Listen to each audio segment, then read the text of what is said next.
Dear Mr. Minton, honored assembly, dear comrades in arms, ladies and gentlemen, the 20th century has surpassed all prior hopes of progress. It has brought us accomplishments which have formerly belonged to the realm of utopia. We have conquered outer space, viewed Mars with probes, and walked on the moon.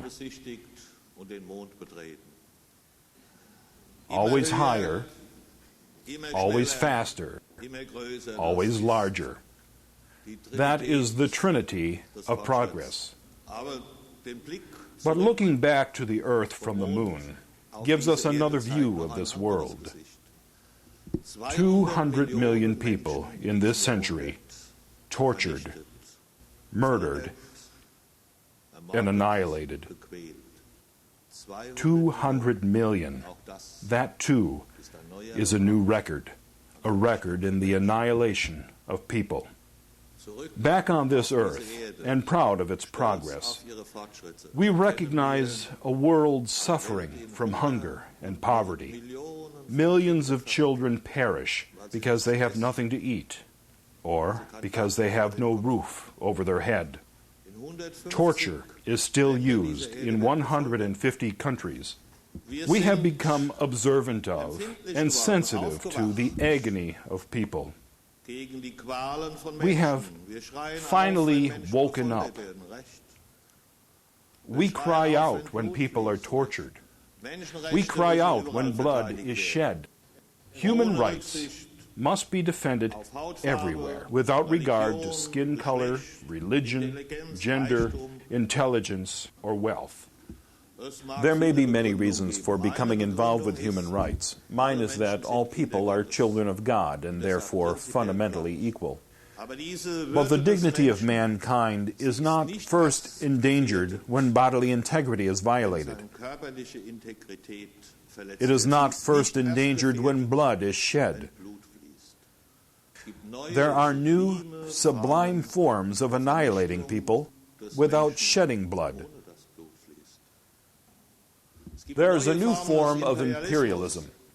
We conceive of imperialism as a subjugation of the population, as a conquest of geographical territory. It's been recorded in history as colonization. There is a new imperialism that no longer conquers geographical territory. It conquers people. It doesn't drive people out of their houses, but out of their heads and minds. Among these new conquering organizations, among these new imperialists, among these new colonists, is Scientology. Scientology is big business. Just listen to the founder, Hubbard. Make money, make more money, make others make more money. That's the abridged creed of the Scientologists. And they have put this business into operation with much finesse. The great yearning of people to improve, to transcend and outdo themselves, this great yearning of people for God is what they shamelessly exploit. It is an old trick of the devil to use the mask of dear God.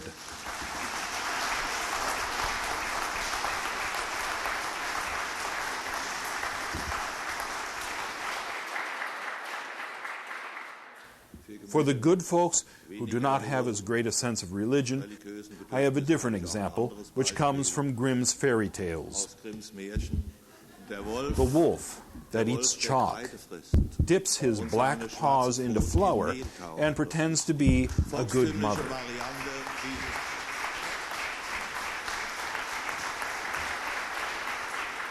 Wanting to surpass ourselves and be better is an old dream of mankind.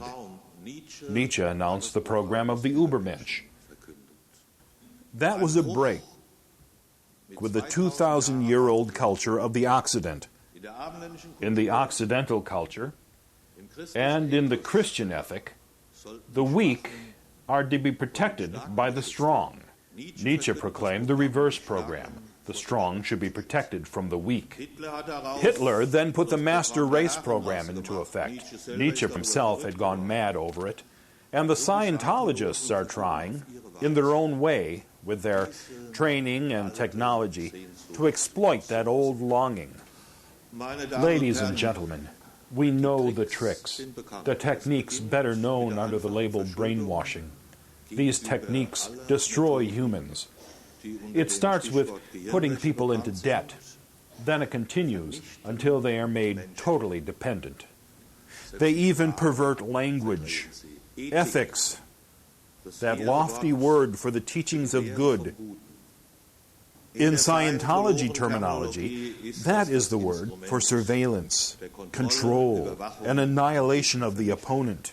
Rehabilitation, which we know as restoring a person's integrity, is the Scientology term for concentration camp. Scientology has transformed Orwell's 1984, a horrible utopia, into reality. Orwell called the propaganda ministry the Ministry of Truth. Scientology occupies people's heads. The goal of the new conquest is heads. No blood is shed. The new oppressors are not arriving with horsewhips and combat boots, and they do not need tanks or missiles. They use psycho tricks to bloodlessly annihilate people.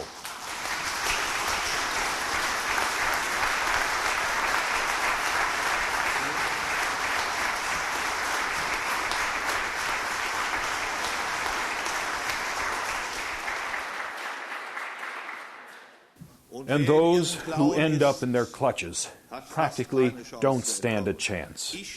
I am also accepting the award in the memory of Lisa McPherson. I cannot bring her back to life, but I will do anything I can to prevent others from having to suffer the fate of Lisa McPherson. This is the new war which we have to carry on.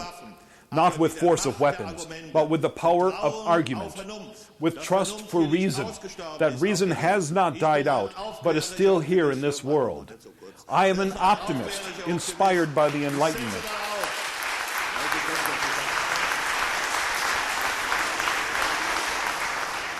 I insist that people demand freedom, to be able to think for themselves with their own minds, and to speak those thoughts with the freedom to which they were born. Therefore, our most powerful weapon is not force, and it is not prohibition. Our strongest weapon is information. Pulling the mask of religion and therapy from the face of Scientology, that is our task. Exposing Scientology as an inhuman monster and cynical cartel. Neither the language of diplomacy or agreement are appropriate here. This is about clarifying information, without force, without oppression, without prohibition.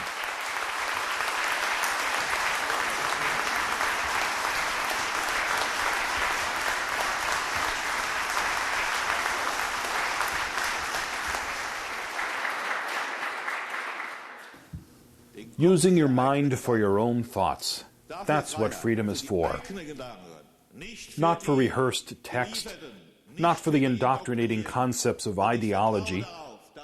And I trust that is what people hunger for. My trust is founded on cities such as Leipzig. This is not to compare the communists with the Scientologists.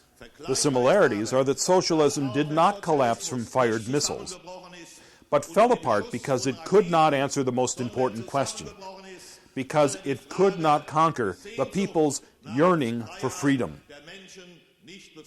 But it takes brave people to do that, people like those in Leipzig. Freedom doesn't fall from heaven, and it didn't happen that way in Leipzig either. Reason without courage is an academic blind alley. Reason must be bold if freedom is to win. That is what the people of the DDR stood for, and that is what Leipzig stands for.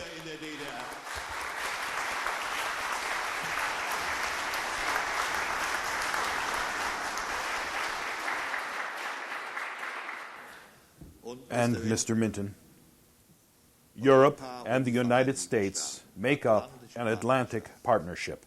The concept of freedom of conscience originated in Europe. But its first powerful historical splash was made in the United States by citizens who fled European suppression and left their homeland for freedom abroad. This memory should not be forgotten in view of the new, refined threat to freedom. Freedom is one of the major ideals of the American Constitution. This freedom needs to be protected and defended, and for that, we need a transatlantic partnership that stresses the importance of human dignity, a partnership that gives us a common humanity. That would be the best contribution of the Atlantic Partnership.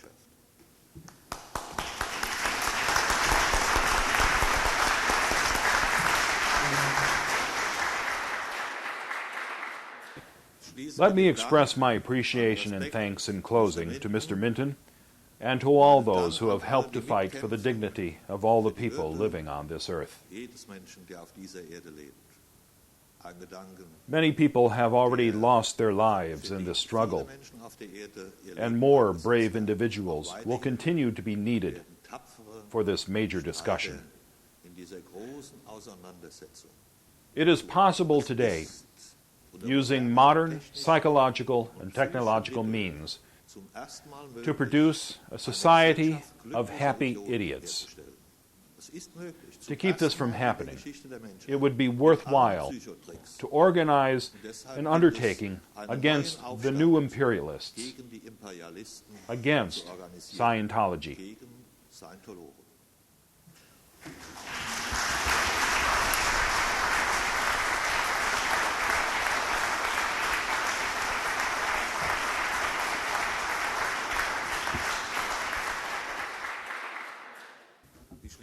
I'll close with a text of a song which is 150 years old, and I hope that people will be able to sing it 150 years from now, too. Die Gedanken sind frei, wer kann sie erraten? Sie fliehen vorbei wie nächtliche Schatten. Kein Mensch kann sie wissen, kein Jäger erschießen. Es bleibe dabei, die Gedanken sind frei.